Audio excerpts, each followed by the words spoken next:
এই যে জঞ্জিরুল ইমাম সাহেব, আমার পাশে চোর ঢুকেছে, একটু তাড়াতাড়ি আমার সাথে আসুন আসুন। হ্যাঁ চলুন।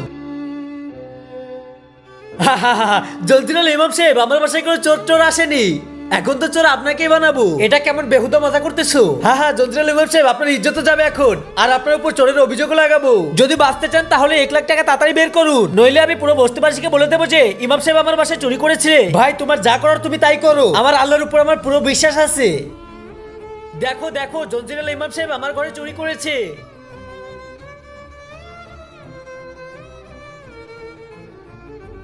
জঞ্জিরুল ইমাম সাহেব, আমরা আপনার কাছ থেকে এমনটা আশা করিনি যে আপনি নিজের মহল্লার ঘরে চুরি করবেন। এটাই মিথ্যা বলেছে। তোমরা যদি বিশ্বাস না করো তাহলে তোমরা ছোট বাচ্চাটাকে জিজ্ঞেস করো। জঞ্জিরুল ইমাম সাহেব, আপনাকে এটা ঠিক মনে হয় যে আপনি বোবা ছেলেকে সাক্ষী বানাচ্ছেন? অথচ আমরা জানি এই ছেলেটা বোবা, সে কখনোই কথা বলতে পারে না। মারো ওকে মারো। থামুন, আপনারা থামুন। আমার ভাই আপনাদের সঙ্গে মিথ্যা বলেছে। জঞ্জিরুল ইমাম সাহেব নির্দোষ। এটি এর একটি বড় ষড়যন্ত্র ছাড়া আর কিছুই না।